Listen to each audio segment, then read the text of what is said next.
So to start, for Nature's Kingdoms card game, we got dogs over there. They're not mine.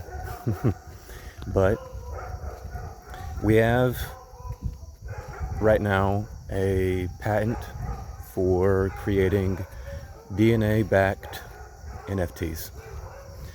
So that's part of the digital aspect, which will end up growing.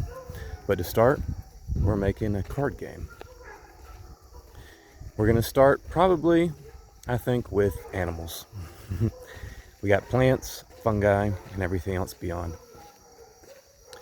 With that, we're going to be documenting the design.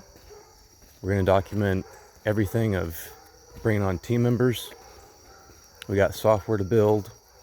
We've got a lot of expertise that we'll need, and we're going to grow together. Thank you.